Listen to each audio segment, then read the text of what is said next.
Hello everyone, welcome to session number 2 of the TED retreat called Making Time. So thanks for making the time to journey on this retreat, and we're already at session number 2. So welcome. Of course, my name is Father John Jaska. I'm kind of your tour guide along this journey to hopefully making time for what we value the most. Faith, family, and friends, and not be overwhelmed. In session number 1, we had this time management expert, Laura Vanderkamp, talk about the fact that there's 168 hours in a week. We have the time. We have the power. We need to reorganize and bring to the surface, bring to the top those things that are most important, those things that we value the most, and then hopefully make those changes and slow down so that we can encounter the Lord and others in a very powerful way.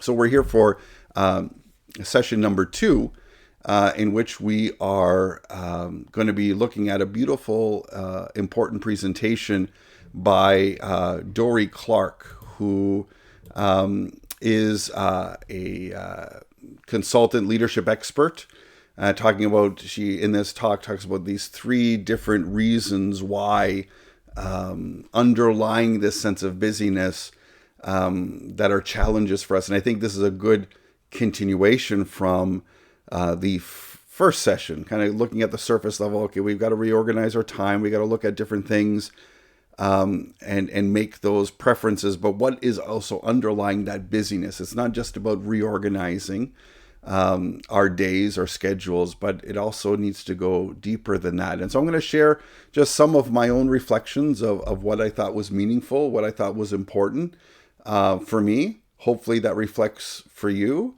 And as you read the reflection questions, pray over the scripture reading, and have the prayer there for this session number 2, it will help you in your journey forward. So we're going to progress forward here in terms of sharing just those things that stood out for me.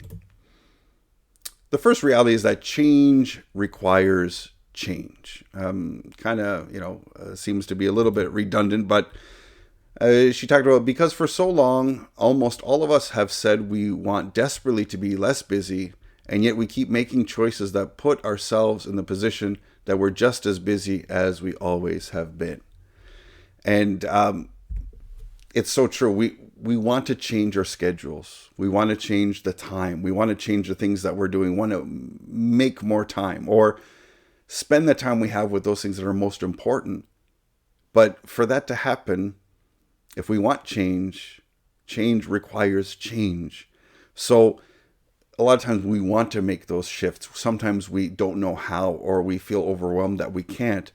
But we kind of fall into this pattern. We keep making the choices, putting ourselves in those positions that we're too busy, that we're not saying no, that we kind of end up in this cycle, wanting change, then not making the right choices. We fall back into what is already frustrating for us, what is already difficult. And so change does require change. We have to change. We have to look for those opportunities to have that courage to make the changes required. And so that struck me. And it seems quite obvious, but that's the reality. Change requires change, and we have to have that courage. She talked about these 3 underlying realities that kind of are hidden behind busyness. And the first one she said was busyness as status. And I think this one's so important. She says, busyness is actually a form of status. I am so important. That feeling can be hard to give up, even if we say that we want to. Of course, we know when people ask us to do things, whether work, family, even for me in ministry, we feel important. We feel wanted. When we retire, when we're no longer feel needed, people aren't asking us to do things, we see that as, in a sense, we attach our value and our status to how much people want us. And then we forget, what is really important. Busyness doesn't equal status, although in our culture, that's what it seems like. But we got to kind of separate that reality, that We need to pace ourselves, focus on those things that are important. But it's hard for us to change because we want to be wanted, we want to be needed, and we want to affect people's lives by sharing, who we are and what we have for the sake of others. So that's very difficult to overcome. And then she talked about this sense of uncertainty. And she said, sometimes it's easier, frankly, to just double down and keep doing more of what you're already doing. That might not be the best answer, but it's an answer. And I think I think she makes a lot of sense here. When we make change, we change the pattern, we change the routine, and we will change the results. And sometimes we're fearful of the uncertainty. We're afraid of the unknown. And so sometimes we would rather just stay in the routine and not make the changes that we need to make. Not make the changes that are required for us so that we can move forward, so that we can be the best people we can be. And even for me, as I record this in our family of parishes, we're making lots of different changes with our sacramental preparation and different things because what was working in the past doesn't work anymore. And we're getting some resistance because people are uncertain of things. And it'd be easier for us just to keep doing what we were doing. But unfortunately, we know the results are not opportunities of growth, increased investment and involvement in our parishes, that we have to change. So status quo might be an answer, but it's not the best answer. But we're afraid. Change is hard.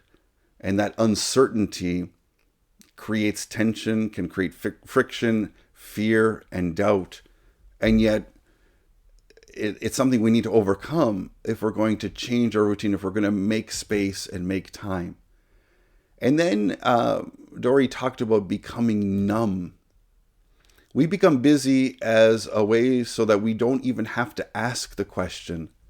Sometimes we use busyness to numb ourselves out. And she talked about losing her cat. She kept herself busy. And we oftentimes will keep ourselves busy with a number of things that are not priorities so that we don't have to answer questions. We don't have to deal with the situation before us. We try to run away from the problems or the difficulties or the struggles. And we know that in the end that doesn't help us, but it's a mechanism that we try to manage. We try to control. And I think, again, this presentation really goes in sometimes of what the challenges are of really in behind all of this busyness. And then she talked about what struck me about real busyness. She said, the truth is more often busyness looks like this. It looks like loneliness. It looks like frustration. It looks like having a life that's not really in your control. And that's so true. Of course, in my case, I feel that way. Sometimes we get so busy that we get isolated, we get frustrated, we get overworked, we are overburdened, we are alone, we can burn out. And the reality is that we don't have control. And I think that's kind of the real sense of busyness, that we're so overwhelmed with things that it just wears us down and wears us out. It's not this triumphant, all these successes, as she talked about, monumental things. Oftentimes this busyness we just feel attacked by a lot of things. And a lot of times it's because we don't change our patterns. We don't say no to those things we need to say no to, and we don't say yes to the things that we need to say yes to. And so I think she really is getting in behind, maybe into the shadows of this sense of busyness that I think we need to name and to acknowledge. And so she talked about this sense of needed change. We have to really get honest about what is that's motivating us so that we can make a different choice. And I think that's important for us to recognize, because it's about our choice. We need to recognize that real freedom is about creating space so that we can breathe, the space so that we can think. And again, it's within our power to make those choices, to make those decisions, to make space to breathe, to hear the voice of God, but also, I think, to have that long-term planning, that long-term visioning that Dorie talked about at the very beginning, which is essential for us to be successful, to be able to move forward. So what I was thinking about is kind of how do we connect this sense of busyness and our faith.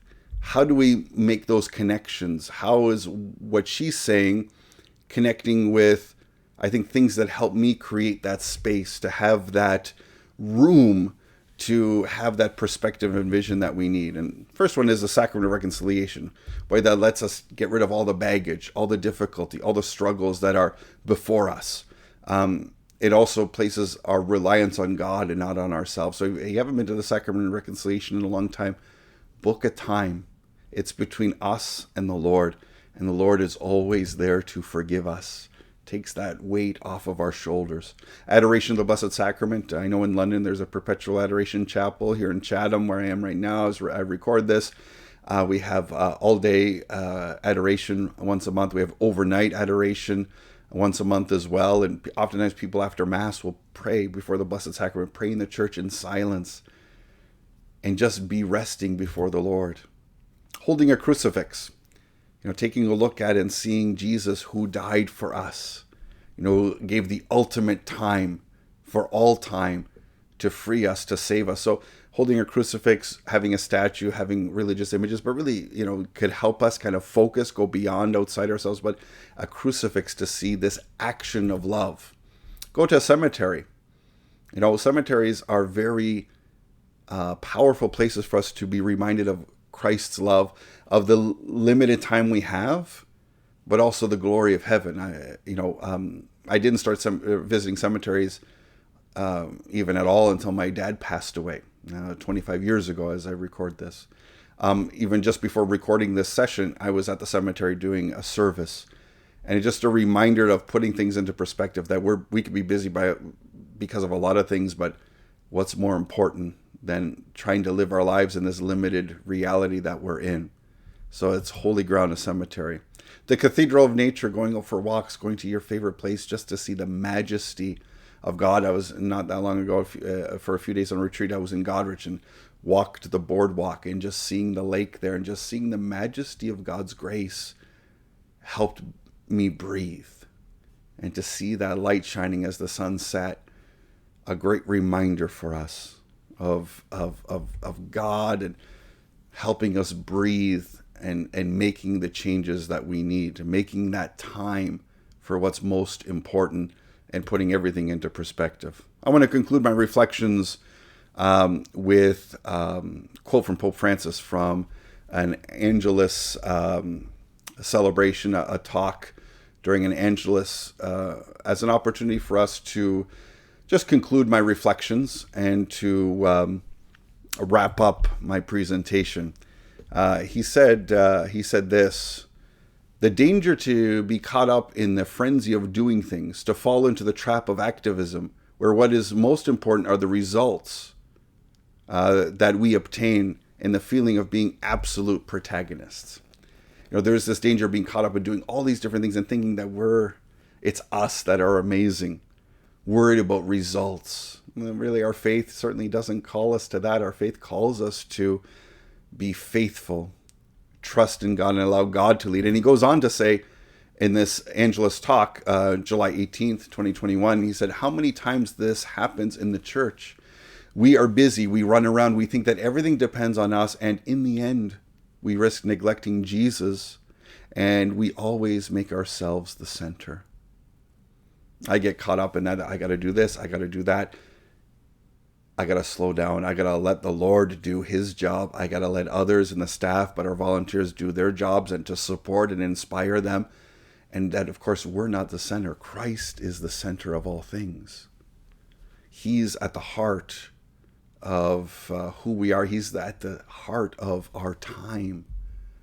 And so I offer these reflections for you, hopefully as an opportunity to, as we journey through these 5 sessions, to grow in your faith, to allow those priorities to surface to the top, but also, especially in this session, to deal with maybe those things in the background, the seeking to be numb, seeking to stay away from uncertainty, to be caught up in busyness as status. I think these are things we need to deal with, we need to address, we need to recognize that are in our lives.